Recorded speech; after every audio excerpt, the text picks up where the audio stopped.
Morning.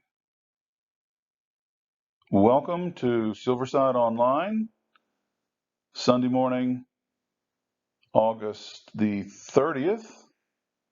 So glad that you have joined us once again. We will be meeting online again next Sunday, but the following Sunday will be the church's 185th birthday celebration. We'll be meeting in the sanctuary at Silverside Church, 10 a.m. Naturally, we would like for you to be there. We will obviously still be observing social distancing. We will still want everyone to wear masks and so forth for their own health and to protect the health of other people. But we will be meeting in the sanctuary at our church on Sunday, September the 13th. Next Sunday, once again, right here.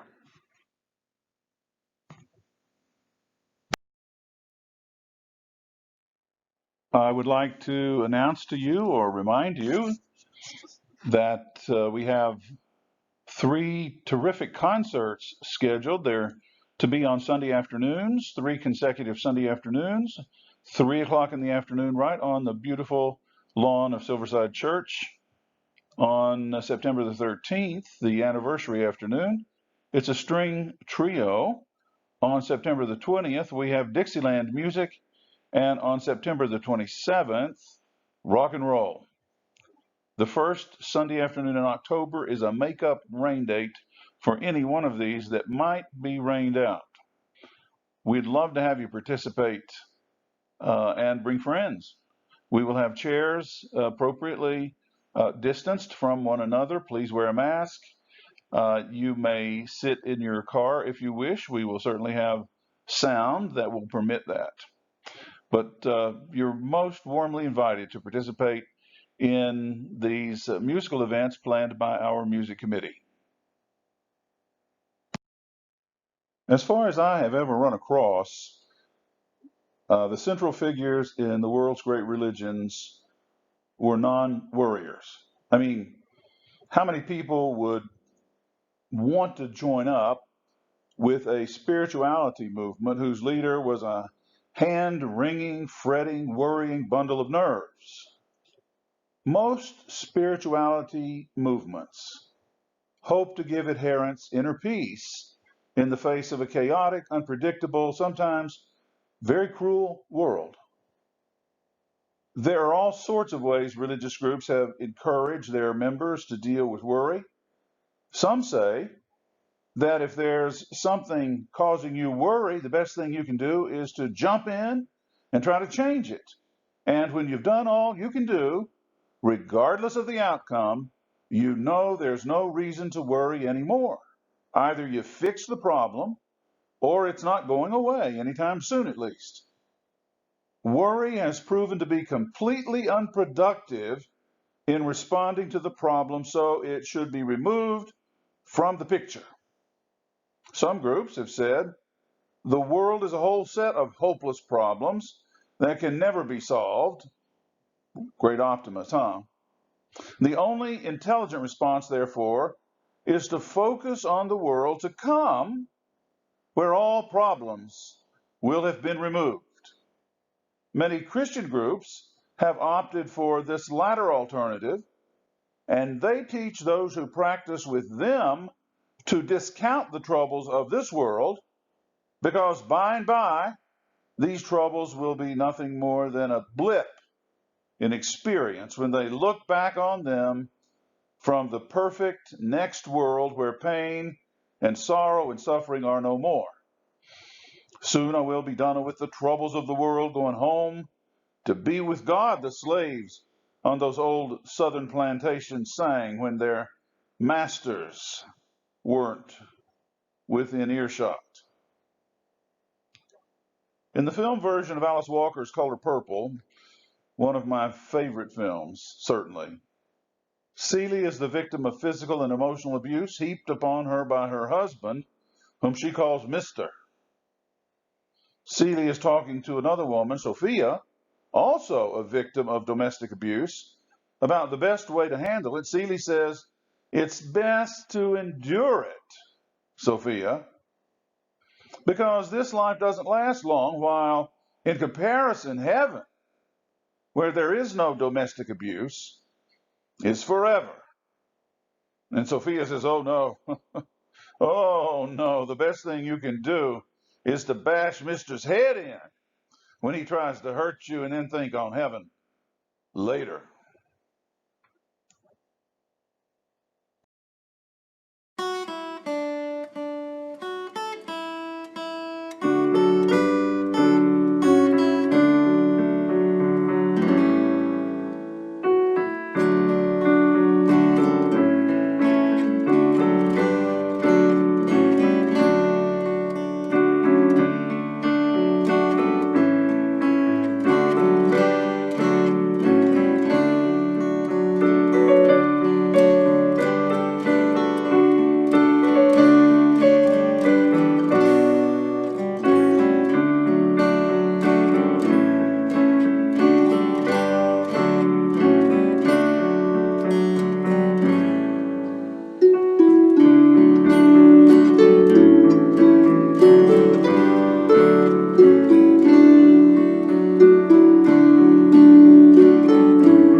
One long practicing Buddhist was trying to teach a novice about how Buddhists approach worry. And this is what the teacher said to the novice.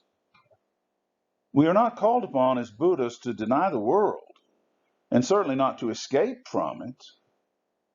We are called to live with it and to make our peace with all that is. In Buddhist terms, that peace is called Tathagata. The thus come one is enlightened as he is, not as he would wish himself to be. There's no escaping this. Pardon me.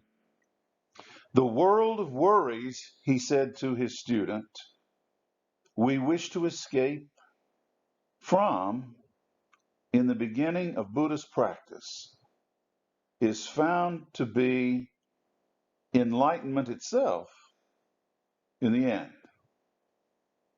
Some Buddhists use a strand of worry beads to help them deal with or overcome their worry. It is, in a way, parallel to the Roman Catholic rosary. Buddhist prayer beads, traditionally called malas, first developed as religious tools in Hinduism. Buddhism, having developed as a sect growing out of Hinduism, naturally thought of the beads. A strand of these worry beads typically has 108 beads, though in some branches of Buddhism this varies. The earliest Buddhists kept the Hindu prayer bead practice, and it continues in many Buddhist circles to this day.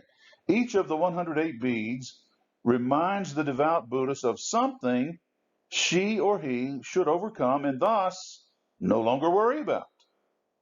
The number of beads, 108, is not an arbitrary number. There are 6 senses as they envision human experience: sight, sound, smell, taste, touch, and thought. There are 3 realms in which these have been or will be operative: past, present, future. And then there are 2 possible conditions of the human heart: pure or impure. Then there are three broad possible emotional responses to what is experienced: like, dislike, or indifference. So, six senses multiplied by three realms, multiplied by two possible conditions of the human heart, multiplied by three possible emotional responses. 6 times 3 times 2 times 3 equals 108. The propensity to worry or not to worry is culturally and socially based. If you've been brought up to believe, for example, everything that happens in this world is mere illusion, as some groups through the centuries have taught, then pain or tragedy aren't real. And if you can talk yourself into believing that, good for you. You can probably get elected to public office in this country. I don't know how accurate these statistics are, but I've heard comparable analyses for years. Something like 43% of all US American adults suffer poor health as a result of worry and stress. Probably that has skyrocketed during the pandemic.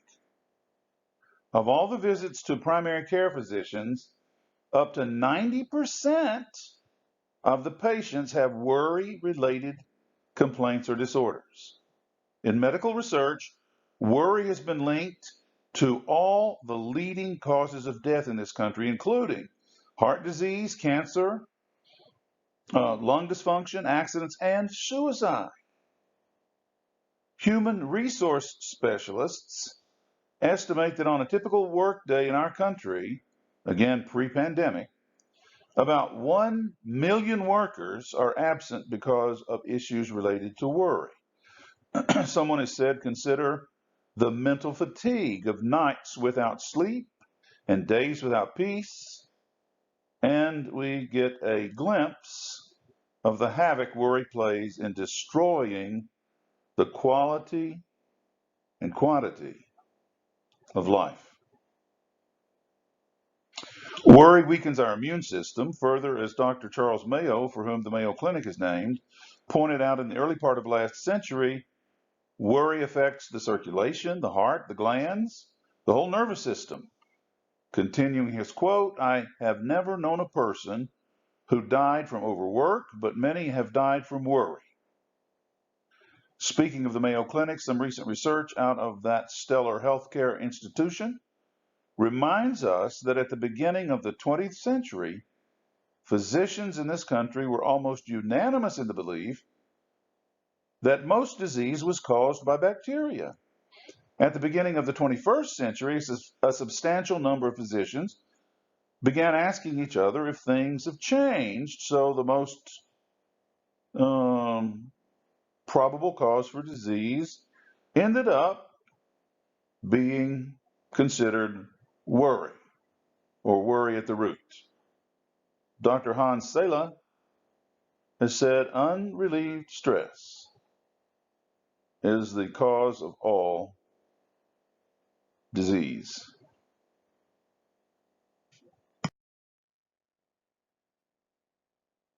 Gracious God, we would not presume to tell you what to do, where you should be, how you should act, because beyond our wildest abilities to understand, you are always with us in the best of times and the worst of times.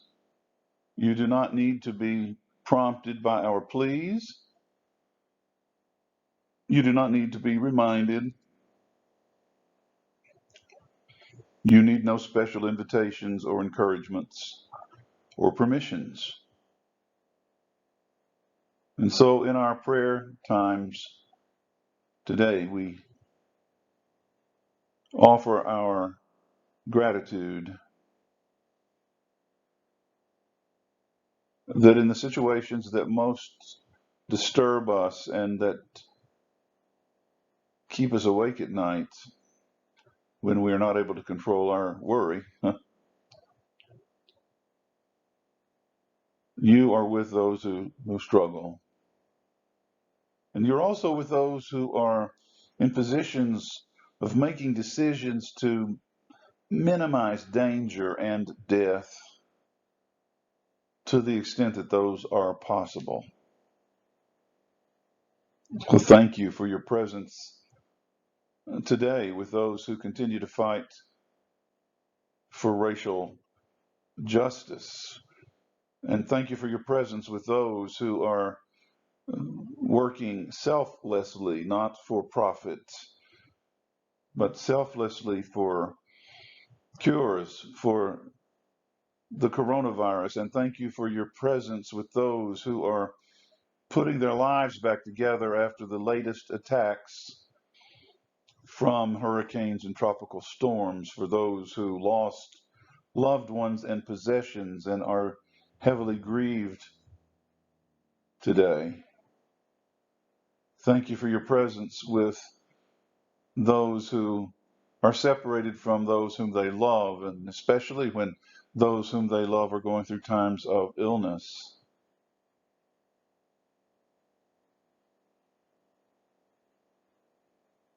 Thank you for the reality of hope,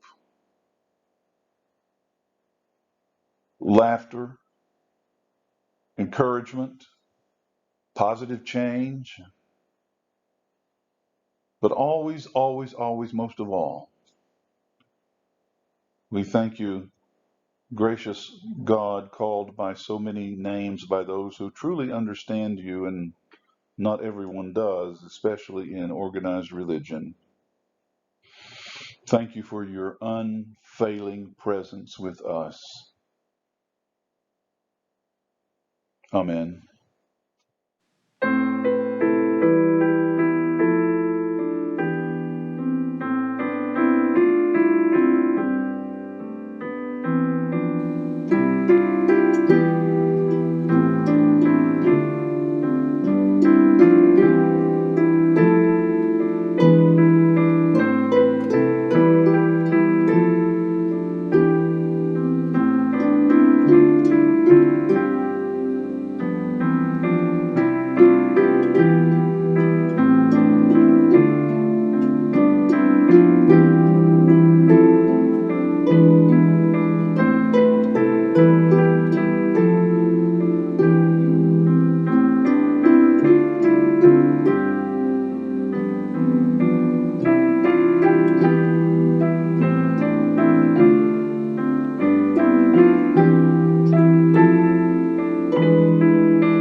I ran across a gruesome little story a while back.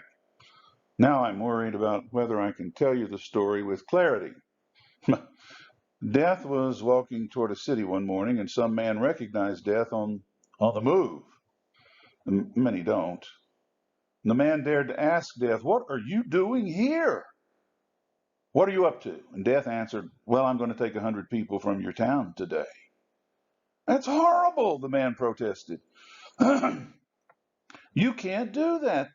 These are good people here in my city. There's no reason you should take any of them."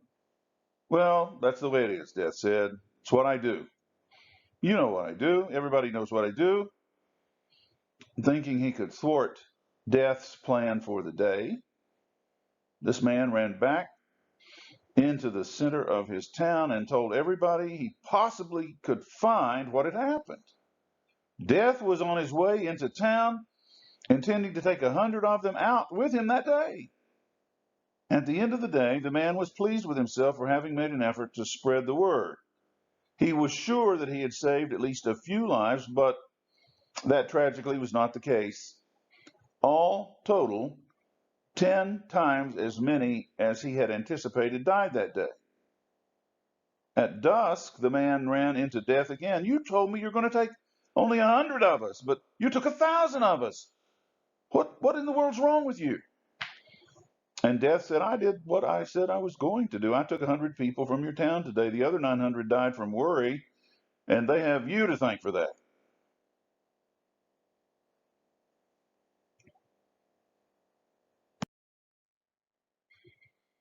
I believe the following anonymous admonition can be traced to Ireland, and that's as much as we know about the origin, but it goes like this. You have only two things to worry about, really.